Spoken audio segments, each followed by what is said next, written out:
Okay ka lang?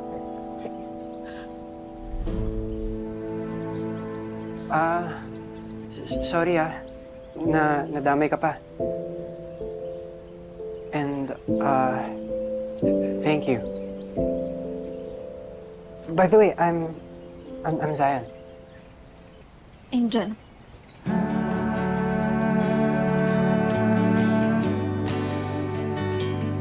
Kamusta ka na?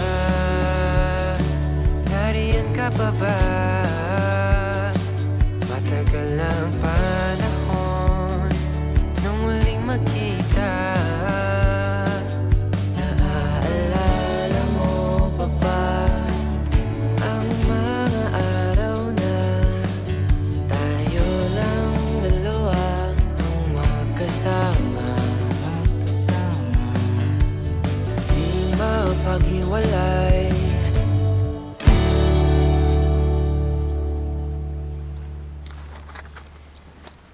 Alam mo, Tay, minsan, nawiwindang pa rin ako sa talino ni Angel. Iisipin mo bang 16 years old lang yung gumawa ng costing na to? Siguro, sobrang talino din talaga ng mga totoong magulang niya, no?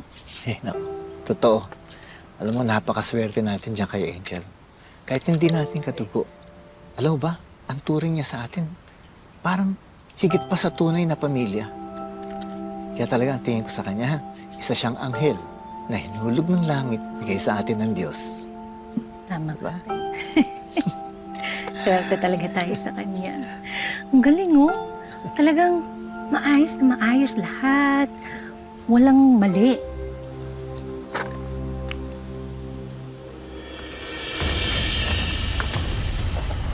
Wala, sino yan?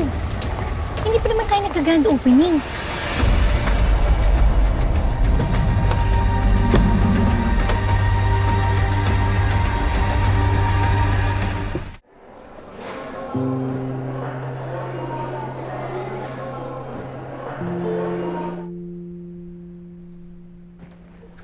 Dito ka muna umupo sa tabi ko, Angel. Dito kasi sa row 1, umupo yung mga new students. Saka yung mga students na katulad ko. Students na katulad mo? So, may mini yung seating arrangement dito? Later ko na ipapaliwanag. Pero, oo. Dito kasi sa Brighton Academy, importante kung saan ka nakaupo. Sana hindi mapansin ng teacher yung sa uniform.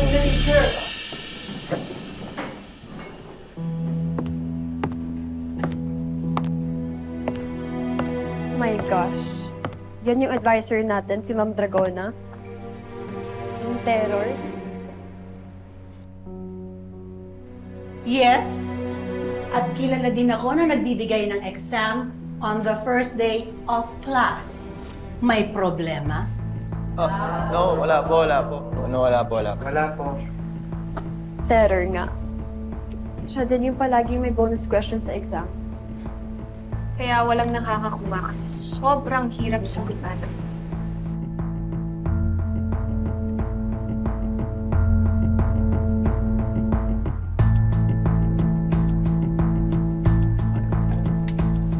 Wala nang good morning. I am going to be giving a diagnostic exam. And because I am your class advisor, I would like to see kung meron kayong natutunan in your junior high. This exam, though diagnostic, it will be graded. Ma'am,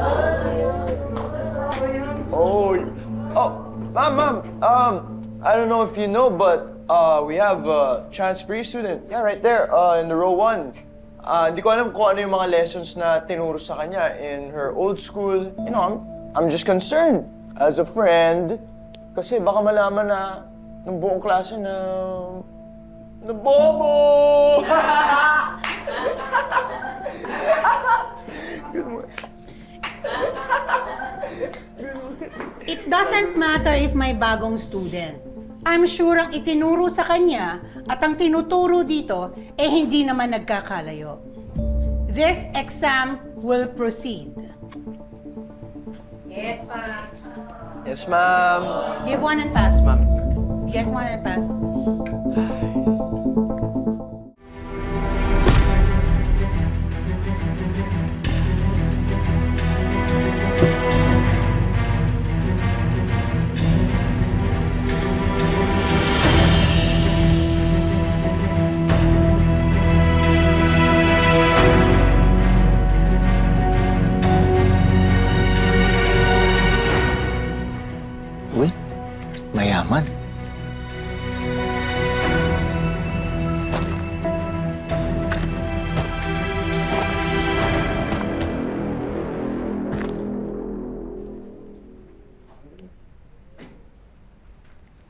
bilis.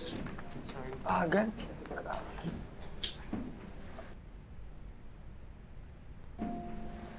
Ay, you just look at her. Ah, Ang tanga. you're right. Kung babagsak. She will. She will. Wait. Bakit? Ano gawin mo? Oh, no you didn't. No you didn't. Sino yun? Aray! Sino yun?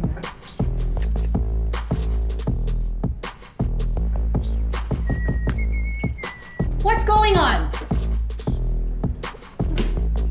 Wala po, ma'am.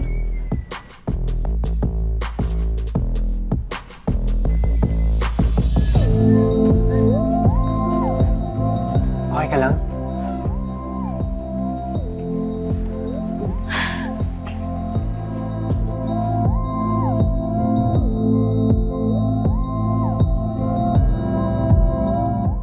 So, my lawyers have been telling me na tinanggihan niyo lahat ng offers ng Monteverde Group of Companies. Ah, kayo pala yung Monteverde. Pasensya na po. Gusto ko lang malaman ninyo na kahit ano pang ibigay niyong offer, kahit ano kamahal, kahit ano kalaki, hindi po namin tatanggapin. Kasi baka hindi niyo lang naintindihan kung gaano kahalaga itong lugar na to sa pamilya namin. Pamilya.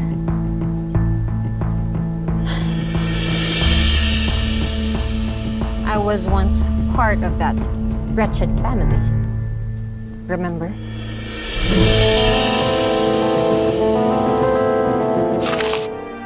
Abangan bukas sa You're My Favorite Song. Sobrang tindi ng galit niya sa atin. Anong maaari natin gawin? I'm only here for one reason. Ibenta niyo sa akin tong resort na to. Or else, magkakaproblema tayo. Lahat gagawin ko para sa'yo, Serena. For the first time in the history of Brighton Bay Academy, merong nakasagot ng bonus question ko. Miguel, what are you doing here? Wearing this stupid costume. Dad, I've been doing this for months, okay? And I'm fine. Nagpapakasakali lang ako, Jacob. What if bumalik siya, di ba? Okay lang sa'yo. I can lift you up. Parang kilala kita.